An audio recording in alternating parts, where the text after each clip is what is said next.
Bien, ya nos estamos transmitiendo también por Facebook.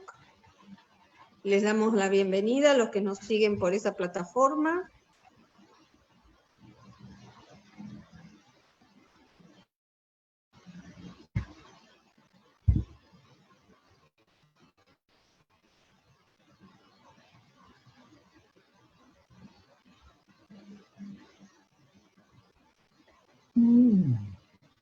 Ahí vamos llegando.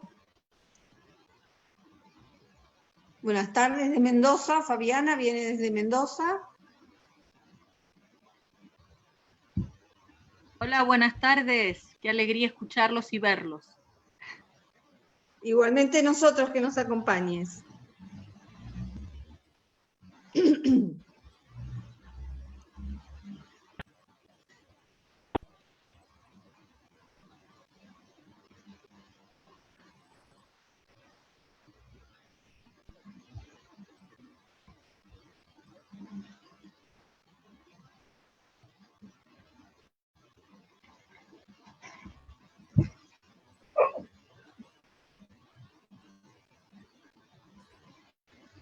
Bien. Ahí ya estamos, ya vamos entrando todos. Hola, buenas tardes. Buenas tardes, ¿qué tal? Muy bien. Buenas tardes, buenas tardes. Buenas tardes.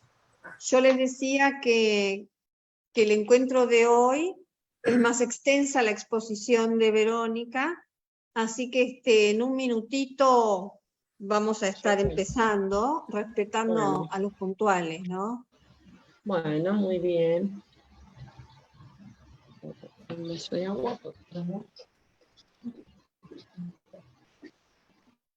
Buenas tardes. Buenas tardes. Hola a todos. Hola, ¿qué buenas tal? tardes. Buenas.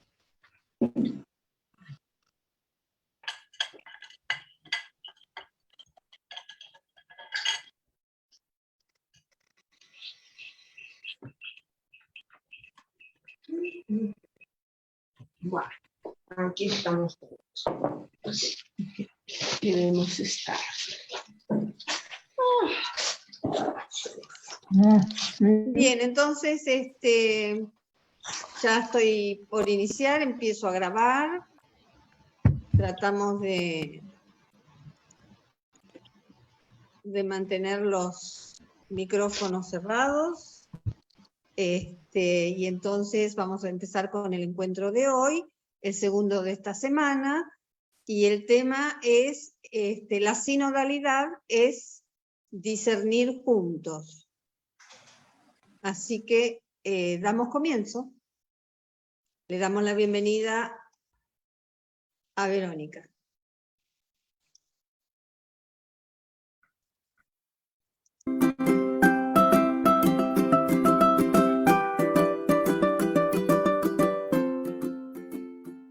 Hola, bienvenidos. Continuamos entonces con este recorrido. Vamos a ver ahora específicamente algunos ejemplos de cómo el Espíritu Santo que va guiando esta iglesia también necesita de nosotros que vayamos discerniendo, decidiendo, obedeciendo en tantas ocasiones, ¿no? Bueno, entonces, escuchar para discernir. Esto creo que es un principio, un criterio, ¿no? Que nos enseña el Espíritu Santo, que nos enseña la Iglesia desde siempre. Los discípulos en este ejercicio de sus respectivos roles tienen la responsabilidad de ponerse a la escucha, de ponerse en actitud de escucha para discernir y decidir, obviamente, el camino que deben seguir. Y entonces hay muchísimos ejemplos en el libro, sobre todo en el libro de los Hechos de los Apóstoles, de ejemplos de discernimiento, en donde aparece concretamente el Espíritu Santo y la comunidad que va haciendo camino junto. Pero, bueno, yo para ilustrar todo esto que venimos compartiendo, he decidido ver con ustedes 3 textos. El de Hechos 10, 9, 23, el de Hechos 13, 1, 4 y el de Hechos 16, del 6 al 9. Entonces, empecemos con el primero, Hechos 10, 9, 23. Aunque es un poquito largo, siempre la palabra de Dios es viva y eficaz, así que mientras ustedes buscan, yo me dispongo a leer Hechos 10, 9, 23. Se trata de la visión de Pedro, esta visión que lo abre a la universalidad, a la no discriminación dentro de la iglesia, pero Pedro tiene que hacer un camino, tiene que aprender este criterio del Espíritu, este criterio divino, que evidentemente por su formación o por algunas razones no lo tenía incorporado. Entonces, dice el texto, Hechos 10, 9, 23. Al día siguiente, mientras estos se acercaban a la ciudad, Pedro, alrededor del mediodía, subió a la terraza para orar. Como sintió hambre, pidió de comer y mientras le preparaban la comida cayó en éxtasis y tuvo una visión. Vio que el cielo se abría y que bajaba a la tierra como algo parecido a un gran mantel sostenido de sus 4 puntas. Dentro de él había toda clase de cuadrúpedos, reptiles y aves del cielo. Y oyó una voz que le decía: «Vamos, Pedro, mata y come». Pero Pedro respondió: «De ninguna manera, Señor. Yo nunca he comido nada manchado ni impuro». La voz le habló de nuevo diciendo: «No consideres manchado lo que Dios purificó». Y esto se repitió 3 veces, y luego todo fue llevado otra vez al cielo. Mientras Pedro, desconcertado, se preguntaba qué podía significar la visión que acababa de tener, llegaron 3 hombres enviados por Cornelio. Estos averiguaron dónde vivía Simón y se presentaron ante la puerta de la casa. Golpearon y preguntaron si se hospedaba allí Simón, llamado Pedro. Como Pedro seguía reflexionando sobre el significado de la visión, el Espíritu Santo le dijo: «Allí hay 3 hombres que te buscan. Baja y no dudes en irte con ellos, porque soy yo quien los he enviado». Pedro bajó, se acercó a ellos diciendo: «Yo soy el que ustedes buscan. ¿Para qué vinieron?».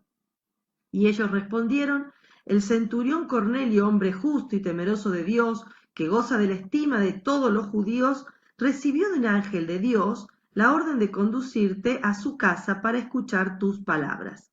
Entonces Pedro lo hizo pasar y les ofreció hospedaje, y al día siguiente se puso en camino con ellos, acompañado por unos hermanos de la ciudad de Jope.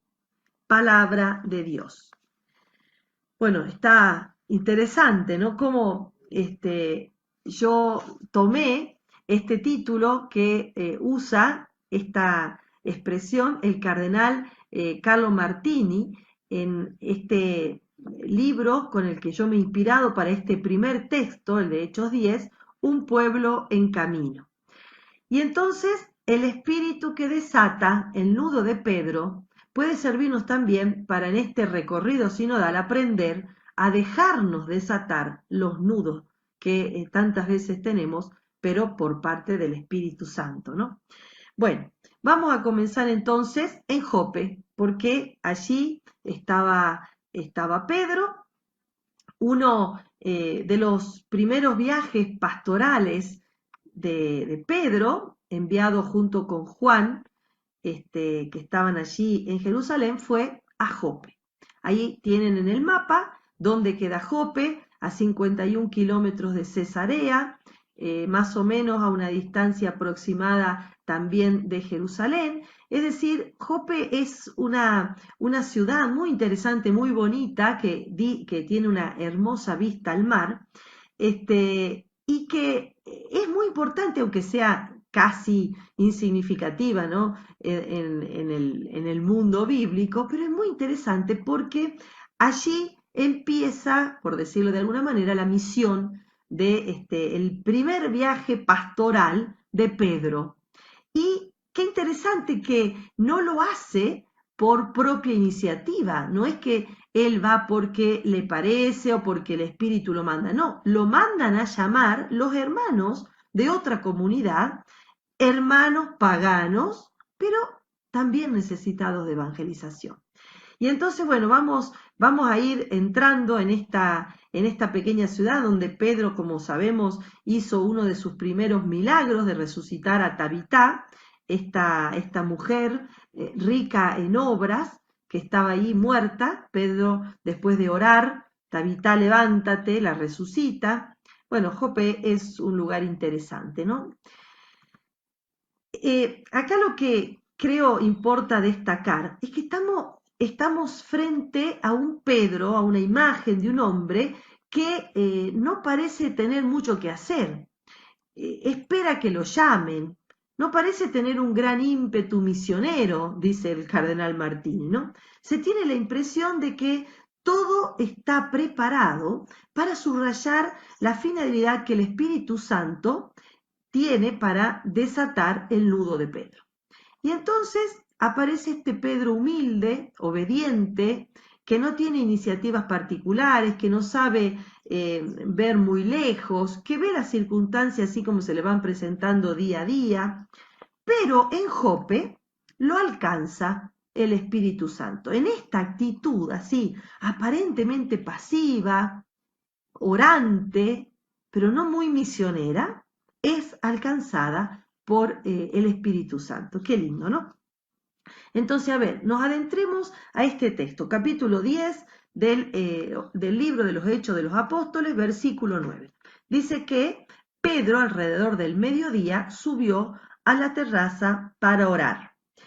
Es decir que el mediodía era un horario poco habitual por los judíos para orar. Lo hacían al amanecer y al atardecer sobre todo. Es decir que lo que está queriendo resaltar el texto es que Pedro estaba en una condición de escucha mayor a lo debido, a lo exigido. Y entonces no tiene muchas ideas, pero sí estaba reflexionando, estaba orando.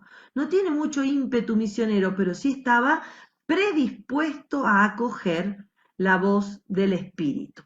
Y dice el texto que sintió hambre y quiso comer. Hay una extraña, ¿no?, conexión entre el hambre concreta, física de Pedro y esta visión que está por suceder, ¿no? Parece como que el Señor se le mete adentro a Pedro, en su carne, en su psicología, en su hambre. Qué bueno, qué encarnado el Espíritu, ¿no? Y bueno, y dice que mientras le preparaban de comer, tuvo un éxtasis, tuvo una visión, cayó en éxtasis. Sería como un modo de presencia particular del Señor en él. Es una apertura particular a la voz del Espíritu. Y dice el texto griego una nota, un detalle, ¿no? Pero dice el griego que vino sobre él un éxtasis, así dice literalmente, vino sobre él un éxtasis. Es decir que lo que quiere resaltar el texto griego es que estaba pasivo Pedro y Dios es el que viene sobre él. Miren qué interesante esta actitud, que no siempre hay que estar en actividad para estar en el Espíritu, ¿no? Y dice que vio que el cielo se abría y que bajaba a la tierra algo parecido a un gran mantel, con toda clase de cuadrúpedos, reptiles, aves. Obviamente que estamos ante una visión extraordinaria, ¿no? Una visión simbólica que invita a pensar, que invita a ir más allá de lo obvio, porque, bueno, ¿por qué se revela Dios así? ¿Por qué no le dice directamente, andá a los paganos y chau, y la hace corta?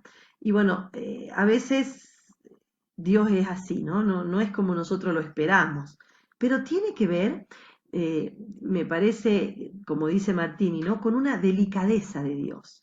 Una delicadeza que se manifiesta gradualmente, que manifiesta su voluntad, su designio, su querer de modo gradual. Porque si le hubiera dicho andá a los paganos, quizá Pedro hubiera perdido una cantidad de implicaciones sutiles, ¿no?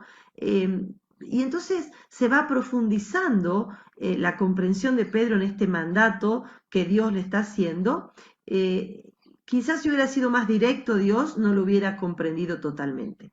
Así que los modos y los tiempos de Dios son siempre sabios y perfectos, pero no siempre como nosotros los hubiéramos esperado o lo hubiéramos querido, ¿no? Bueno, hay que abrirse al Espíritu y dejar que Él suscite. Capaz se hubiera asustado Pedro, si le hubiera dicho anda a los paganos, a Pedro, ¿no? No sabemos. Bueno, y dice que oyó una voz que le decía, vamos Pedro, mata y come. La voz es misteriosa. Pedro tiene la impresión de que hay que transgredir una ley, pero bueno, como vamos a ver ahora, no entiende nada, pero se comporta como María. Trata de entender cómo puede ser esto, trata de meterse dentro de esto que ha escuchado, y así como María yo no conozco varón, él tampoco conocía ni entendía lo que estaba viendo. Pero queda receptivo. Y entonces Pedro responde, de ninguna manera, Señor, yo nunca he comido nada manchado ni impuro. Notemos el Pedro de una sola pieza, ¿no? El celo a la tradición, la férrea voluntad de mantenerse firme a la tradición. Pedro entra en diálogo, esto es lo importante, ¿no? Que Pedro está abierto, que rechaza la palabra, o más bien pregunta cómo puede ser esto, se siente estimulado por esta visión desde adentro, desde su conciencia, y la voz le dijo de nuevo, no consideres manchado, es como a María Dios, no temas, bueno, no consideres manchado lo que Dios purificó. Y entonces ahí el oráculo de simbólico se convierte en un oráculo profético, teológico, podríamos decir, ¿no? Pero sigue siendo misterioso. Quiere hacer comprender que Dios no pretende que Pedro incumpla la ley. Lo que quiere es abrirlo a la acción divina que cambia las condiciones epocales de la época de la ley. Y entonces las condiciones van cambiando, nosotros también nos tenemos que ir abriendo y cambiando según la época, ¿no? Notemos que Dios no le pedía a Pedro una transgresión moral, estaba pidiendo que cambie su rigidez frente a la circunstancia de la época de la ley. Y entonces Pedro se va como asegurando, ¿no? Un poco más interiormente, sabe que Dios no le va a pedir nada contra su conciencia y entonces comprende que debe estar atento a no permanecer rígido, a no permanecer inamovible frente a los cambios que se pueden ir realizando. Gradualmente entonces Dios lo va instruyendo para la misión. Todavía no sabe bien qué quiere decir, cómo se aplica esto que Dios le está mostrando, pero se está preparando y se está abriendo. Y dice el texto que ocurrió esto 3 veces y luego todo fue llevado otra vez al cielo. Y mientras Pedro, desconcertado, se preguntaba qué podía significar la visión que acababa de tener, llegaron los hombres enviados por Cornelio. Y entonces se va delineando, ¿no? Cada vez mejor la psicología de Pedro y quizás esta perplejidad, este preguntarse qué es lo que estaba viendo, van mostrando la personalidad de Pedro, ¿no? Es ante todo un poco lento, la lentitud para comprender. Evidentemente no le era claro lo que estaba pasando, pero también pone de relieve el texto la prudencia. Pedro no corre a hacer publicidad de la visión, como suelen hacer algunos falsos místicos o falsos profetas, sino que la conserva para sí, la va discerniendo, va tratando de entender qué se preguntaría, qué querría decir. Bueno, es la actitud de María, ¿no? golpearon y preguntaron si se hospedaba allí Simón, llamado Pedro, y como Pedro seguía reflexionando sobre el significado de la visión, como que el espíritu lo sacude, ¿no? Y dice, ahí hay 3 hombres que te buscan. Bajá y no dudes en irte con ellos, porque soy yo quien los ha enviado. Y entonces aparece la primera vez que aparece el espíritu acá en relación con Pedro, que es en definitiva el verdadero autor de toda la historia que guía a Pedro, y ahí con él, gracias al espíritu, Pedro comienza a entender. Todavía no está claro, pero sí, no sabe qué quieren estos hombres, pero sí intuye que hay una petición providencial. Y esto es muy importante, ¿no? Pedro entonces baja, se acerca a ellos y le dice, soy yo el que ustedes buscan, ¿para qué vienen? Y ellos responden, bueno, todo el envío de este centurión, que era un hombre de bien, un hombre justo. Entonces Pedro los hace pasar, les ofrece hospedaje y al día siguiente se ponen en camino con otros ciudadanos, hermanos ahí de Jope. Y entonces claramente nos está dando otra enseñanza el texto, ¿no? Pedro, aunque no entiende bien, sigue las inspiraciones y sigue actuando según el designio de Dios. Apenas llegan a Cesarea, entran en la casa del pagano Cornelio. Pedro impide que Cornelio lo adore, porque Cornelio se había arrodillado, conversa con él y con todos los paganos que se habían reunido en la casa, les explica a Pedro todo lo que acababa de mostrarle el Señor y que no hay que considerar manchado a ningún hombre porque Dios lo ha purificado. Y entonces se ve como que hay un claro dominio de la situación, ¿no? Un poco cada vez más grande. Y Pedro está dando pasos importantes, él sabe, y sabe también que esto va a tener consecuencias. Imagínense lo que van a pensar todos los de Jerusalén. Pero bueno, Pedro no le interesa tanto el qué dirán, más le interesa ser fiel a la inspiración y a la moción del Espíritu Santo. En definitiva, el Espíritu es el que lo consuela, ¿no? Él es el que lo va llevando y ya Pedro tiene cada vez menos temores.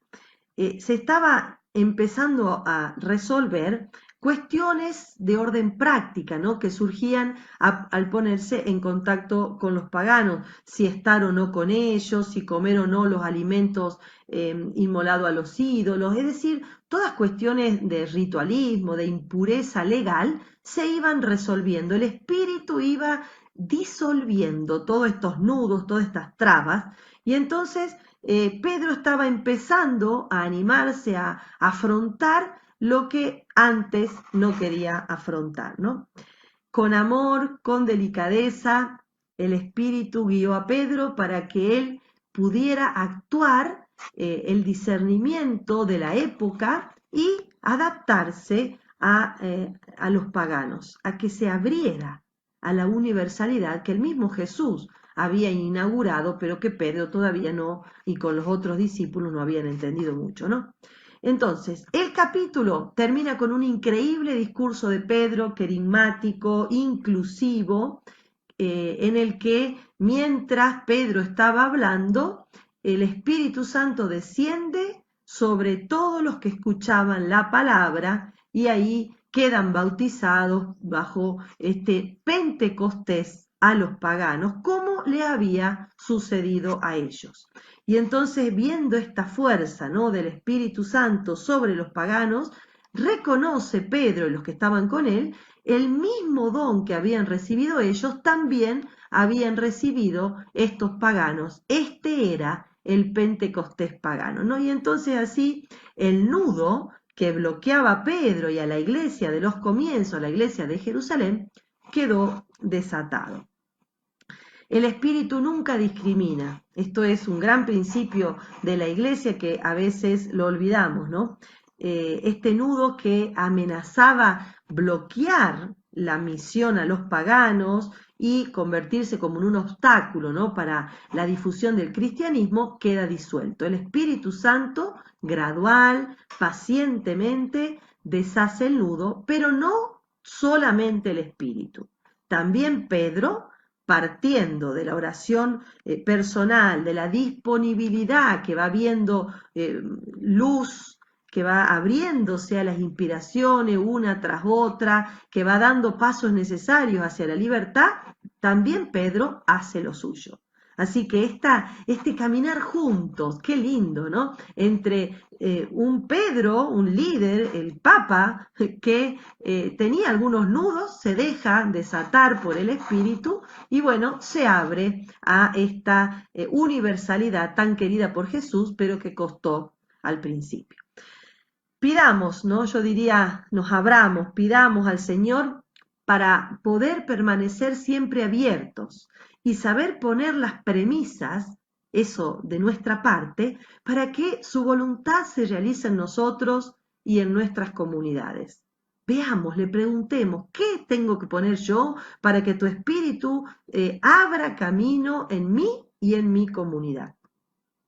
Pidamos también que como a Pedro nos conceda humildad, nos conceda la atención a la oración personal, que nunca la dejemos de lado, que nunca la dejemos a un segundo, tercero o cuarto momento en nuestra vida, en nuestro día, que el espíritu de penitencia también nos irrumpa, ¿no? nos abra a escuchar al Espíritu.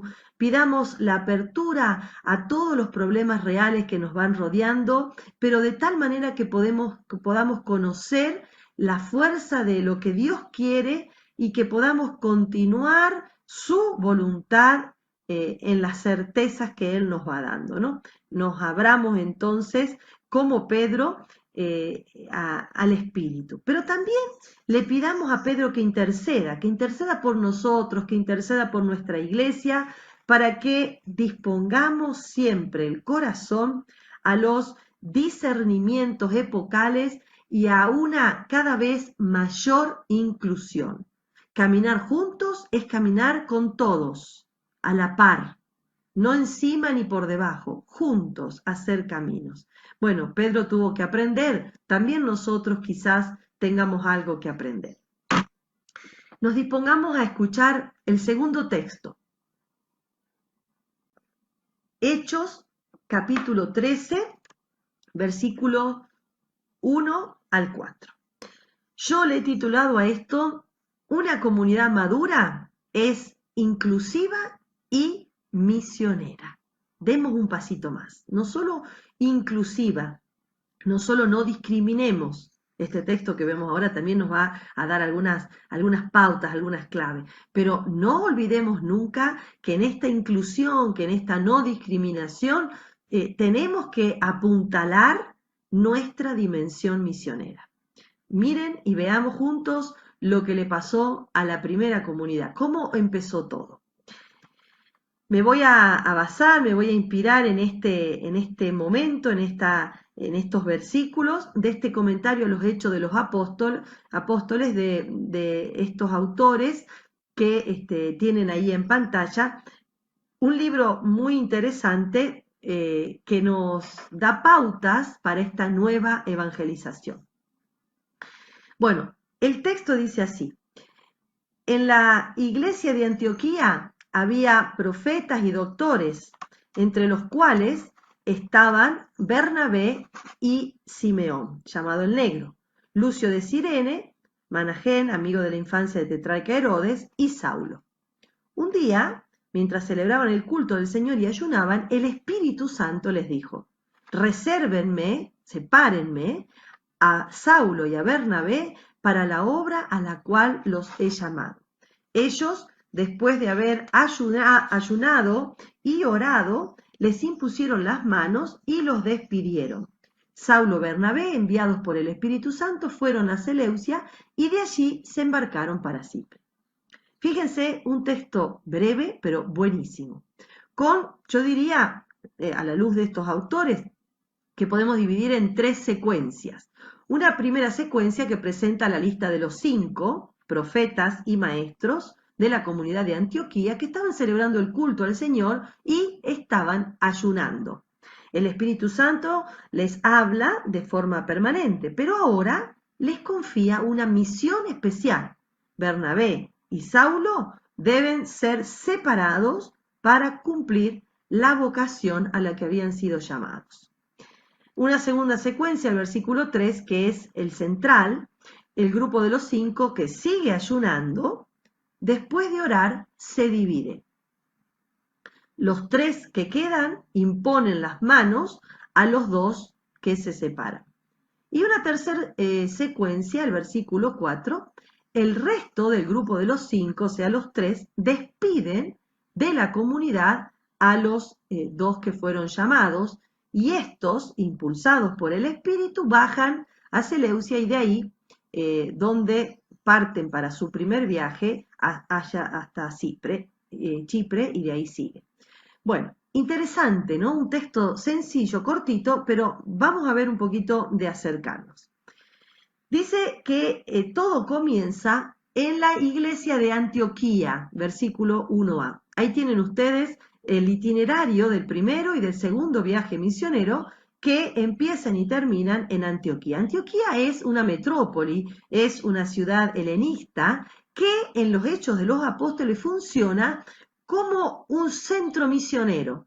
Es la matriz de la misión cristiana a los gentiles. Así como Jerusalén era un centro, digamos, de irradiación judía hacia los hermanos judíos, en Antioquía se constituye un centro de irradiación misionera a los paganos. Así que Antioquía es fundamental para el primer, digamos, el primer grupo de misioneros. Salen de ahí.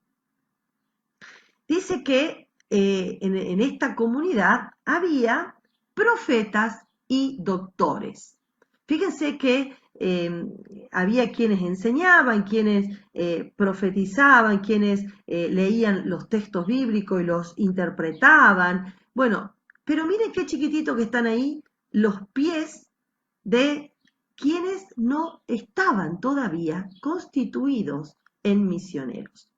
Y entonces estamos ante este primer episodio que prepara la misión de la iglesia, que empieza con Pablo y Bernabé a los gentiles. Notemos esta aclaración, ¿no? Había profetas y doctores, faltaban misioneros. No había misioneros en la comunidad primera.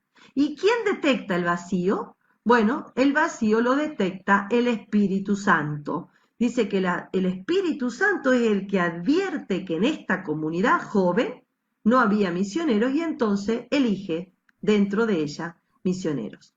Está muy bien que haya maestros, esta era la actividad principal de Jesús, ¿no? Durante su vida terrena. Está muy bien que haya profetas, como los había en el Antiguo Testamento sobre todo, pero una comunidad cristiana sin misioneros está inmadura, incompleta. Todavía no podemos decir que tenga el nombre completo de comunidad cristiana. Le faltan misioneros. Así que es un dato muy importante para discernir, ¿no? Nuestras comunidades. Bueno, el número 5 es interesante porque no sigue el número de los judíos. El número 5 tiene que ver con, el número de los judíos era el 7, en cambio, o el 12. En cambio, el número de los paganos, estos misioneros cristianos, pero provenientes del paganismo, del helenismo, era el 5, que tenía que ver con las asociaciones helenísticas. O sea, grupos de 5 como los grupos de 7 judíos eran suficientes para tomar decisiones importantes. Y acá tenemos un primer dato sutil, pero no menor, de que se animaron estas comunidades primeras helénicas, se animaron a romper con el número tradicional de las comunidades judías. Hay que por ahí animarse a romper estructuras, a romper códigos que no necesariamente son imprescindibles, ¿no? Por supuesto hay otros que no hay que romper y que está muy bien que sigan. Bueno, este grupo de cinco le da a esta asociación helénica una diferencia respecto al modelo sinagogal. Y entonces en esta comunidad metrópoli hay una jefatura representativa de 5, que provienen de todos los puntos cardinales. Y esto es interesante, porque en estos 5 hay de todas las razas, de todas las capas sociales, porque en las comunidades helénicas no importa el color de la piel, no importa de dónde venís, no importa la educación que tengan, la cultura, lo que importa es que hables griego. Hay un elemento común, eso sí es importante. Y entonces nos fijemos, dice, por ejemplo, Lucio era de Cirene, al norte del África. Managén era de la corte del tetrarca, o sea, era un criado junto a Herodes Antipa, uno de la corte. Bernabé era un levita, un judeo helenista, que originario de Chipre, que provenía de la primera comunidad de Jerusalén. Saulo era un fariseo de la diáspora, de una buena posición social, pero con un prontuario de perseguidor que no le era muy favorable. Simeón lo llamaban el negro, posiblemente era del África, o sea, eran pocos, pero de mucha heterogeneidad. Como solemos decir, ¿no? En este zoológico había distintos animales, ¿no? Provenientes de todas las características. Y esto está buenísimo. Una iglesia sinodal es una iglesia que tiene bichos raros de todas las especies, pero que se dispone a caminar juntos. Y la comunidad de Antioquía era esto, una mezcla de helénicos, negros, africanos, norafricanos, chipriotas, galileos, asiáticos, venían también de Jerusalén, así que era un popurrí. Desde el comienzo, entonces, sin discriminar, desde el comienzo vivían la sinodalidad, todos estaban incluidos y dispuestos, orando en el culto, ¿no? en la eclesía, en esta comunión de miembros, estaban esperando esta infusión del Espíritu que los lanzara a la misión. Bueno, el versículo 2 dice que estaban celebrando el culto del Señor. Aparece un término griego, litureo, de donde viene liturgia, muy interesante, que era el que designaba el servicio del templo por parte de los sacerdotes judíos. Ahora, como escucharon, no había ningún sacerdote en esta comunidad. El grupo de los 5 tenía como cabeza un levita, el levita Bernabé, que había sustituido al grupo de los sacerdotes de Jerusalén, del templo. Y preside ahora la asamblea, la asamblea de esta comunidad, preside junto con los otros 4 la actividad docente de profetas, de maestros, y también las celebraciones eucarísticas de aquella comunidad. Es decir, había realmente un cambio esencial en este nuevo templo. Este es el nuevo templo. Por su parte, dice el texto que ayunaban. Este es un acto típico de la piedad de los antiguos tiempos judíos y también propuesto por Jesús a los discípulos después de la Pascua, ¿no? Y entonces ahí, en la iglesia de Antioquía, en esta iglesia que está por empezar a ser misionera, se practicaba también el ayuno y lo practicaban los dirigentes de la comunidad. El ayuno entonces prepara para la recepción del Espíritu. Y esto es muy importante. El Espíritu proféticamente va a inspirar a este primer grupo misionero, pero ellos también estaban dispuestos, estaban orando, estaban ofreciendo, celebrando el culto y estaban ayunando. Y después viene un verbo, el Espíritu Santo dice, les dijo, resérvenme, sepárenme, aforizo, de aforo, a Saulo y a Bernabé para la obra que los he llamado. Y este verbo separar es propio del Antiguo Testamento, aparece solo aquí y en Hechos 19:9, también lo usa Pablo en Gálatas 1 para describir su propia vocación. Pero notemos que el Espíritu Santo le da al grupo de los 5, mediante un profeta, el encargo de constituir a Bernabé, levita y a Pablo en apóstoles de los primeros gentiles. Y entonces, acá, qué lindo, esto dice el texto, es la obra para la que estaba llamado, la que estaba pensada, la que había soñado el Espíritu para Pablo y Bernabé. Y entonces el grupo de los 5 reconoce que después, que Saulo, ¿no? Después de un año de enseñar en Antioquía y de 10 años de aprender en Arabia y en Tarso, debe asumir al final su vocación de ser apóstol de los paganos. El grupo de los 5 entonces, después de haber ayunado, se separa y ahí hay 3 que imponen las manos y 2 que son despedidos. 3 imponen las manos, así como los 12 habían hecho para con los 7 diáconos, ¿no? Ahí en Hechos capítulo 6, versículo 6. Bueno, fíjense que en ningún caso se trata de transmitir el Espíritu, no, se trata de ratificar el Espíritu, porque ellos ya lo tenían de antes, ¿no? A estos antiguos ministros ahora en un nuevo ministerio. Y entonces ya poseían Bernabé y Pablo el Espíritu, ahora son embestidos para estos, con nuevos poderes, para esta nueva misión. Entonces el Espíritu está con ellos, ya que Él es sujeto propiamente de la misión. Los apóstoles se dirigen a Seleucia, puerto situado a 25 kilómetros, para embarcarse después a Chipre, el primer destino misionero. Notemos que todo el énfasis del texto recae sobre el Espíritu Santo. Es Él el que pone en función a estos nuevos misioneros, a Pablo y a Bernabé.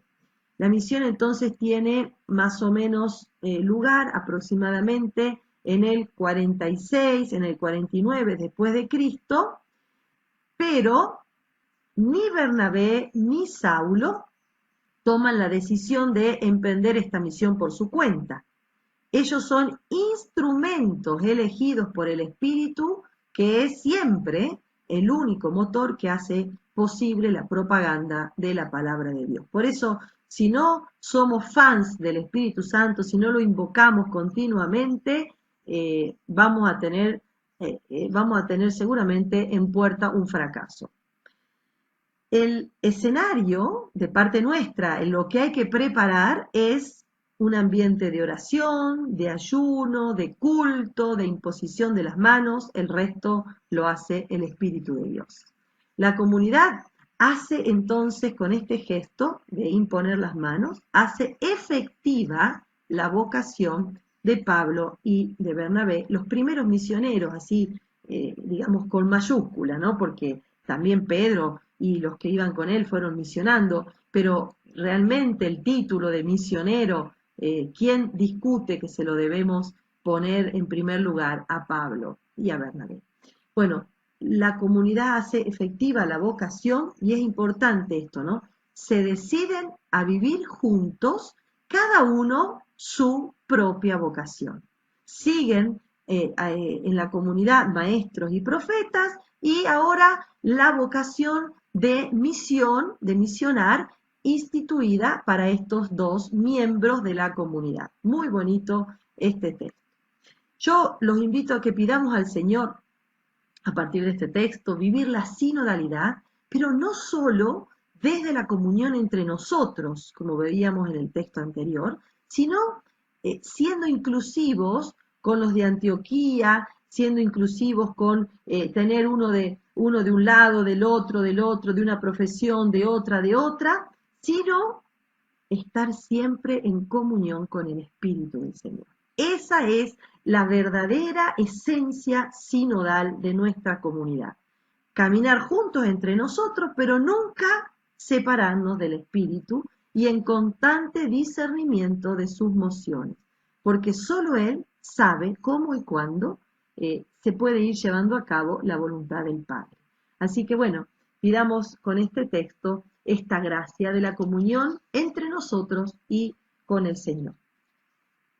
Y por último, les propongo un tercer texto, cortito también, de 4 versículos, si les sirve, de Hechos 16, 6 al 10, que yo he titulado Cuando el Espíritu traba nuestras iniciativas. ¿Qué pasa? A veces tenemos de las mejores voluntades, de las mejores intenciones, pero el Espíritu quiere diferente. Aprendamos también a dejarnos ganar por la voluntad de Dios y a ceder a nuestra propia voluntad. También me voy a inspirar en este libro que les comentaba antes y dividamos este hermoso texto también en secuencia. Lo escuchemos primero. Hechos 16, 6 al 10. Como el Espíritu Santo les había impedido anunciar la palabra de Dios en la provincia de Asia, atravesaron Frigia y la región de Galacia. Cuando llegaron a los límites de Misia, trataron de entrar en Bitinia, pero el Espíritu de Jesús no se lo permitió.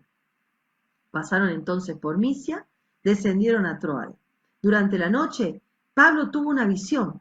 Vio a un macedonio de pie que le rogaba: ven hasta Macedonia y ayúdanos. Apenas tuvo esta visión, tratamos de partir para Macedonia, convencidos de que Dios nos llamaba para que la evangelizara. Y miren que se trata de un relato de viaje, ¿no? De una historia de visión que vamos a dividir en este caso en 4 secciones. La primera, Pablo, Silas y Timoteo, que van hacia el oeste a través de la región de Frigia, después regresan, ya les voy a mostrar un mapa, hacia el noroeste, al territorio central de la provincia de Galacia, pero que quieren continuar hacia el norte, pero el Espíritu les impide predicar en la provincia de Asia. La segunda secuencia es la del versículo 7 y la tercera la de los versículos 8 y 9. Estamos dejando atrás Galacia y continuando hacia la provincia de Asia, más exactamente hacia la región de Misia, al noroeste. De allí tratan de ir a Bitinia, más al norte, pero el Espíritu se los vuelve a impedir. En la secuencia cuarta, Pablo es el que tiene la visión, pero todos se involucran en el discernimiento y obedecen a la súplica de la visión de Pablo y tratan de pasar a Macedonia. Entonces se trata acá, en primera plural, dice, intentamos, el autor quiere involucrarse, el autor Lucas, ¿no? El de los Hechos de los Apóstoles, y reconoce que el viaje a Macedonia corresponde, sí, a la llamada de Dios. Y con esto entran en Europa. Macedonia ya está en Europa. Fíjense, ahora vamos a ver cómo el Espíritu, cuando ya acertamos con su voluntad, no se lo impide más y se encuentran en la ruta que él quería. Fíjense en el mapa. Como el Espíritu Santo les había impedido anunciar la palabra en la provincia de Asia, atravesaron Frigia y la región de Galacia. Frigia comprende, ¿no? la costa occidental de Asia Menor, que incluye Misia. La región de Galacia se está refiriendo a la región central de los Gálatas, que es la parte norte, ¿no?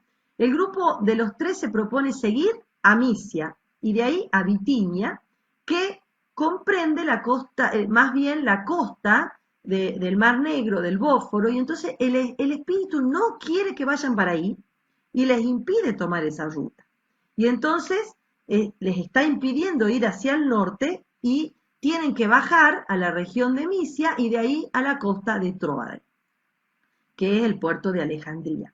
¿Por qué? Y bueno, Pablo tiene una visión y en esa visión llegan a los límites de Misia, tratan de entrar a Bitinia, no, le dice el Espíritu, y bueno, ahí se le aparece a Pablo en visión un macedonio que ahora vamos a ver algunos detalles, ¿no? Y entonces tienen que descender a Troade, no para el norte, sino el Espíritu le dice, vayan para el sur. Durante la noche tiene una visión Pablo. Ahora, si ustedes se fijan, en esta visión hay algo excepcional, porque la visión no se le aparece ni Dios, ni Jesús resucitado, ni un ángel, sino un macedonio, un tipo desconocido. ¿Quién lo conoce este macedonio? Que sabemos significa un hombre de la provincia del norte de Grecia. Pablo no conocía eso. Y entonces dice el texto que está de pie como lo estaban los ángeles cuando se le aparecía, pero no le transmite ningún mensaje divino. Lo que hace es una súplica humana, bien humana, como tantas otras súplicas, ¿no?, que encontramos de pedido de ayuda en el texto, sobre todo de los evangelios, ¿no? Recordemos, por ejemplo, en Lucas 18, cuando el enfermo pide curación, ayúdame. Y entonces, qué interesante, esta petición de ayuda es la que motiva el cambio de ruta. Y entonces, apenas tuvo esa visión, ahí nomás se involucra el autor y los otros que están con Pablo.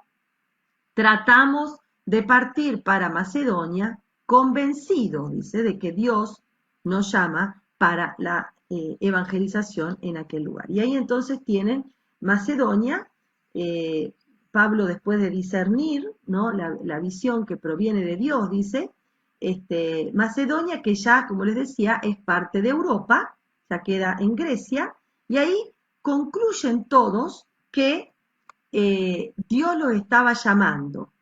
Proskaleomai, que es el verbo típico del llamado para anunciar el evangelio, y dice exactamente el término evangelizo a los griegos europeos. Y entonces fíjense, este macedonio, este desconocido, estaba abriendo la misión de Pablo, Bernabé y todo el grupo que estaba con ellos a Europa. Así, Dios le manda un hombre en visión para que les abra la cabeza y la perspectiva. Muy bien, en definitiva, Pablo y sus colaboradores tratan de evangelizar el este, pero el Espíritu se lo impide, se dan cuenta que esta oposición es de Dios y cambian la ruta hacia el norte, hacia Galacia. Y entonces notemos la docilidad, notemos la apertura al Espíritu. No solamente aceptan romper con las tradiciones y con el modelo que se seguía en Antioquía, el famoso siempre se hizo así, siempre éramos 7 o éramos 12 o éramos tantos, se hizo de esta manera, se hacía con los sacerdotes, se encabezaba. Eso se rompió en Antioquía, sino que al darse cuenta de esta oposición, de este obstáculo, de este freno, disciernen en comunidad que no era por ahí el camino y se muestran dispuestos a cambiar de ruta. Esto es fantástico, ¿no? Porque movidos por el Espíritu, en el puerto de Tróada, reconocen que las raíces del helenismo no están en Asia, sino en Europa. Y entonces se abren, realmente esto podríamos decir a la periferia de lo que en aquel momento era considerado el territorio conocido, el lugar de confort, de seguridad, todos estos se abren y empieza una nueva ruta.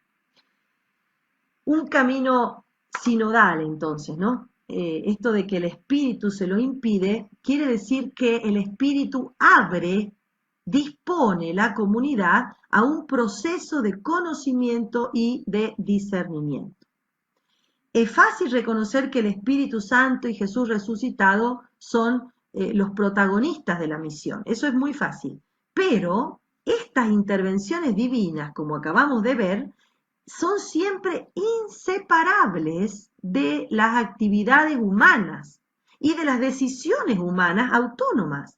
Es decir, ellos decidieron, después de que discernieron la moción del Espíritu de no ir para allá, sino de ir para el otro lado, emprendieron el viaje y decidieron. Y entonces qué lindo esto de ver que hay que amalgamar nuestros quehaceres, nuestras acciones con la voluntad de Dios, del Espíritu.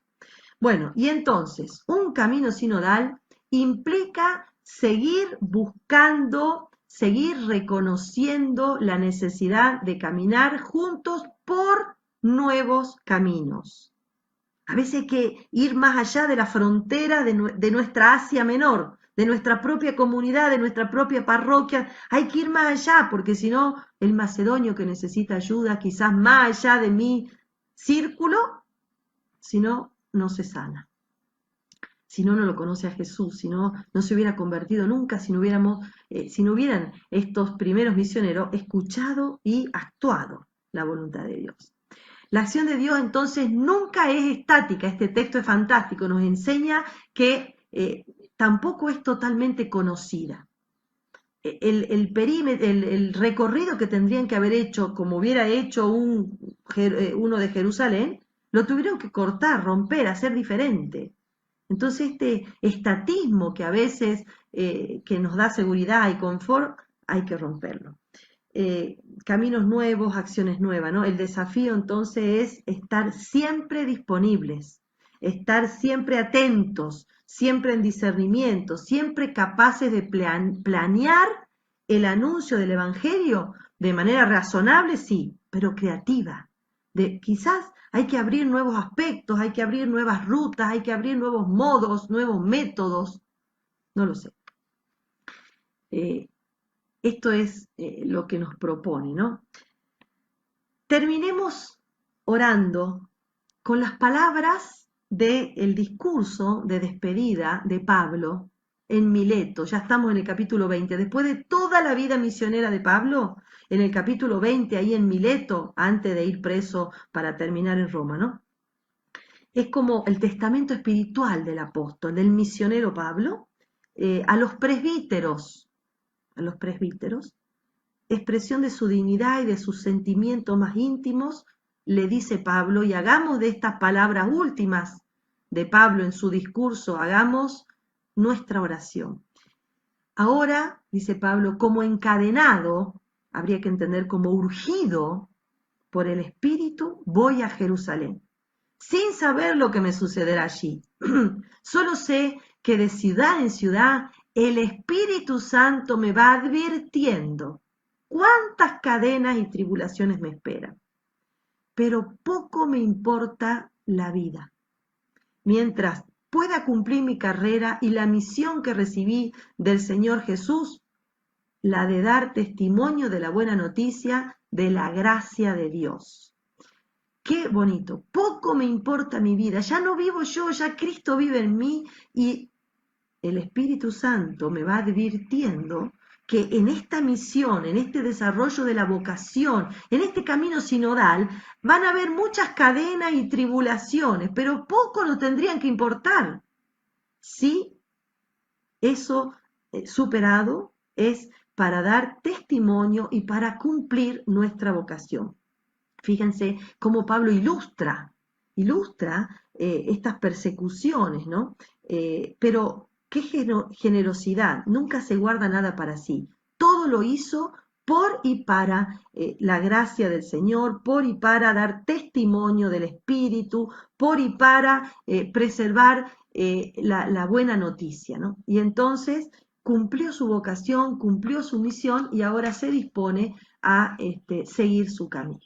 Bueno, ojalá estas ideas, simplemente quisieron ser ideas pinceladas, les hayan servido para seguir profundizando y seguir caminando sinodalmente. Que el Señor nos asista y el Espíritu Santo nos enseñe a discernir y a caminar juntos. Muchísimas, muchísimas gracias.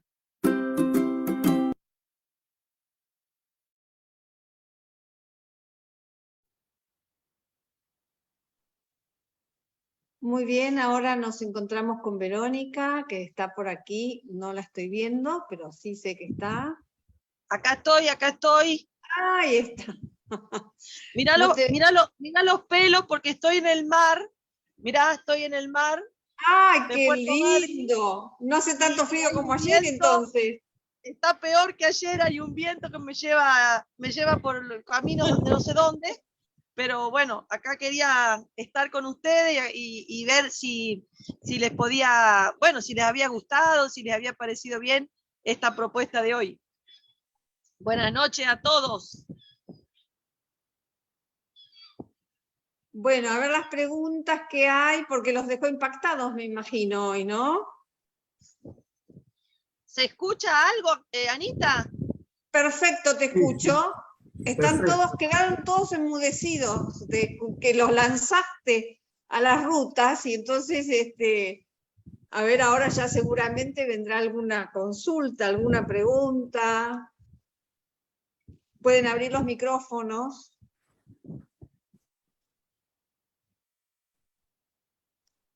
Agradecimientos varios.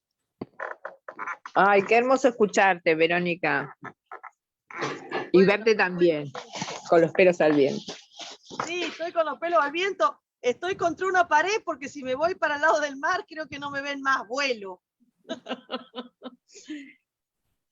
Preguntan la cita bíblica de la oración final, pero después Esa ahora la van a vemos. tener en el Power.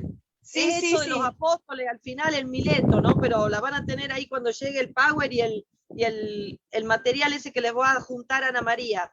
Sí, que yo mañana se los envío, como ya saben. Buenísimo. A ver, ¿qué otra? ¿Hay otra pregunta? Aplausos, mirá. Qué bien, qué bien. Bueno, me alegro que les haya gustado, porque realmente estos textos de los hechos no son tan conocidos como los de los evangelios. Y entonces está siempre bueno volver una y otra vez y bueno, está bueno que lo hagamos así de manera sinodal o con esta perspectiva, ¿no?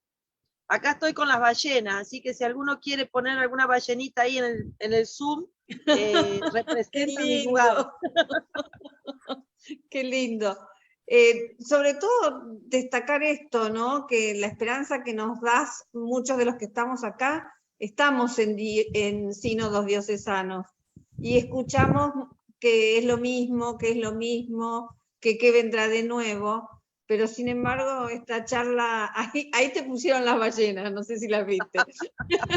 Esta charla y esta forma en que nos expresaste estos textos, que los interpretaste de una manera que no sé si todos sentirán lo mismo que yo. Ya tengo ganas de ir a la reunión sinodal que tengo el sábado. Ahí creo que hay una pregunta, Ana, que se me pasó. Fíjate algo de... Sí, el material, y hay otra, a ver, me llegó la parte... Lo del ayuno es. Ah, sí. Alguien pregunta, ¿el ayuno ayuda, prepara para la recepción del Espíritu Santo? ¿Cómo iniciarse en el ayuno? Sin duda, pero no se trata, seguramente no se trata solo del ayuno físico, o sea, de no comer carne los viernes como si fuera en Cuaresma.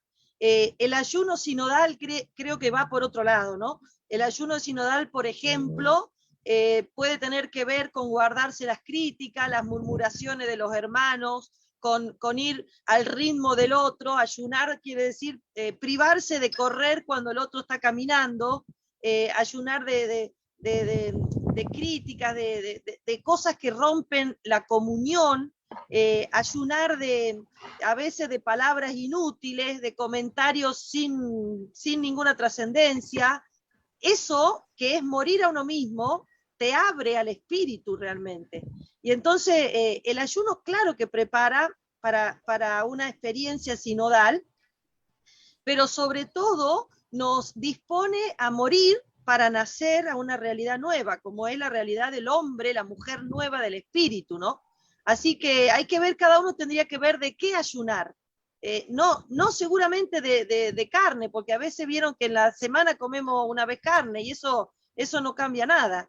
Pero sí cambia si yo en mi familia dejo de criticar al que no quiero tanto, no me cae tan bien, en mi comunidad no armo grupitos y subgrupitos y rompo la comunión, si no me quejo todo el día del cura, y yo me doy cuenta que me callo y estoy ayunando, y eso es lo que me hace crecer y madurar espiritualmente. Así que el ayuno me dispone como nada ¿Se acuerdan de ese texto que Jesús, cuando bajaba del monte, ¿no? Del Tabor, y abajo estaba el padre con ese hijo epiléptico que reclamaba a Jesús que los discípulos no lo habían podido curar?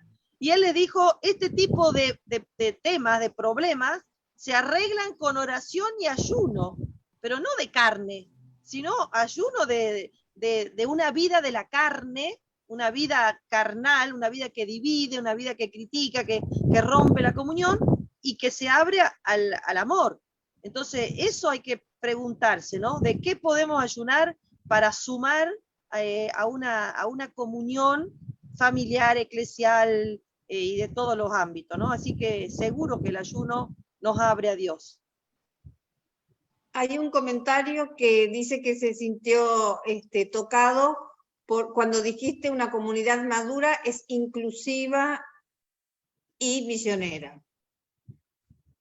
Claro, porque ahí viste que en esa comunidad había profetas y doctores, pero todavía no estaba madura para salir. Y entonces la misión es un signo de madurez. Qué lindo, ¿no? Que veamos si todos tenemos esta necesidad de salir a compartir con otros la experiencia de Dios. Eso es misionar. No solamente ir a tocar puertas y ventanas. Es compartir la experiencia de Dios. Eso es misionar. Así que cuando estemos listos para eso, entonces ahí sí, ya estamos maduros, ¿no? Y la comunidad está madura. Y hay que revisar, porque a veces no tenemos ni ganas de ir a la comunidad, menos vamos a tener ganas de salir a compartir con otros la experiencia comunitaria. Así que hay que revisar cómo estamos en esa dimensión misionera, y en eso nos va a dar un termómetro la madurez que tengamos en nuestra pertenencia a la comunidad, ¿no? Gracias. Karina reflexiona y dice que sínodo parece algo nuevo. Se preguntan, ¿esto de dónde salió? Pero viene desde siempre. Después Fabiana sí, ya decíamos, ¿no? Que desde San Crisóstomo, que los primeros siglos de la Iglesia, ya se proponía esto de caminar juntos en la construcción del reino. Ese es el objetivo. Cada uno construye el reino desde donde el Señor le pide, ¿no? Pero lo importante es que estemos todos en esta búsqueda de que el reino se construya, de que el Señor sea todo en todos, de que la buena noticia llegue a más personas, de que enamoremos de Jesús a otros. Ese es el objetivo. Cada uno lo hará como el Señor se lo pida. Algunos desde el hospital, otros desde la escuela, otros desde la casa, otros en la familia, no sé. El Señor sabe dónde, ¿no? Pero lo importante es que estemos ahí, buscando su voluntad. Y fíjense un detalle, ¿no? No sé si lo escucharon o lo vieron en el texto, pero no estaba mal que vayan a misionar a Frigia, a Misia. O sea, no era que el Señor les estaba impidiendo algo malo. Al contrario, era buenísimo, pero estaba buscando lo mejor. Y lo mejor era hacerle llegar al macedonio la buena noticia. Entonces, hoy la pregunta que a mí por lo menos me queda es, ¿cuáles son los macedonios que están cerca o lejos, que sabemos necesitan de nosotros, y nosotros por estar atados y encadenados a nuestro propio círculo no rompemos las cadenas para salir? Entonces hay muchos macedonios gritando, suplicando, y nosotros que, bueno, medios indiferentes, ¿no? Así que esto es bien desafiante, yo creo. Hay una persona que pregunta, dice que le quedó resonando lo del discernimiento vocal, si podrías ampliarlo. Y bueno, estamos en una época de, como dice Francisco, de ir a la periferia. Entonces la época te invita a salir de la parroquia, a salir de la comunidad, a salir de la familia, a salir de los grupos cerrados, y la época invita a buscar afuera, no a esperar que vengan, porque ya la gente no viene donde estamos nosotros. Entonces el discernimiento epocal es decir, estamos en una época que necesita que salgamos, como hicieron Pablo y Bernabé hacia el macedonio. No esperaron que el macedonio venga, porque también le hubieran podido decir al Señor, bueno, mandalo al macedonio acá que lo evangelizamos. Y no, ellos tuvieron que ir. Entonces el discernimiento hoy es a dónde tengo que ir, no a quién tengo que esperar que venga. Eso yo creo que es muy importante, que nos pongamos con los radares y nos abramos a ver a dónde hay que ir, a quién hay que ir a llevarles a Jesús. Y a llevarle a Jesús de otra manera, ¿no? Ya no estamos en Trento a llevarles normas, a llevarle dogmas. Hay que llevar experiencia del Cristo resucitado. La fe es vivencial, experiencial, que nos vean felices. Y eso evangeliza. Nuestra felicidad, nuestro encuentro con el Señor hace que los otros se contagien de esta alegría de haberse encontrado con el Señor, ¿no? Preguntarnos si somos felices por ser cristianos. Si es así, anda a contarle a otro y que tu cara te acompañe, porque a veces vamos a contarle a otro, pero con una cara de pocos amigos, que la verdad es que no convencemos a nadie, ¿no? Así que bueno, creo que hay que avisarle a la cara que estamos resucitados. Armando levantó la mano desde Jujuy. Armando, Sí, preguntá. Hola, Armando. Hola, Vero.